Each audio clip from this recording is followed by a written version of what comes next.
Veličastno s kočijami in spremstvom, kot se spodobi, so se najprej predstavili vsi dosedanji princi ptujskega karnevala, ki leto za letom za teden dni prevzamejo oblast v mestu. Nato pa so sledile etnografske pustne skupine Dravsko-Ptujskega polja in Haloz in v mestu so odmevali poki bičev. Kaj pa te vaje, treba kondicija tudi? Bi ti tudi bil Orač, ko je bil velik? Mogoče. In če gre verjeti Oračem, bo na Ptujskem drugo leto bogata letina. Posejali ste, vidim, kaj pa bo zraslo? Debela repa. Samo debela repa? Sejemo, pa orjemo za dobro letino in debelo repo.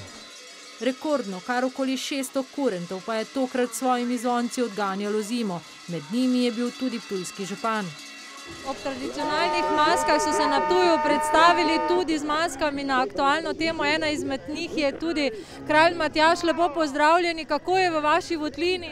V naši votlini vse je pod kontrolo. Tudi turški upad na Ptujsko goro smo doživeli in orjaškega kurenta. Prijateljska karnevalska skupina iz Srbije pa je pripeljala številne Kitajce. Čuli smo, da jih kod vas nema. Onda da se naviknete malo na njih. Puls navdušena. Zelo zanimivo je, ne? Mislim, da je ptujski karneval nekaj posebnega. Mesto Ptuj bo v znamenju mask in pustnih norčišev vse do torka, ko bodo pusta tudi pokopali.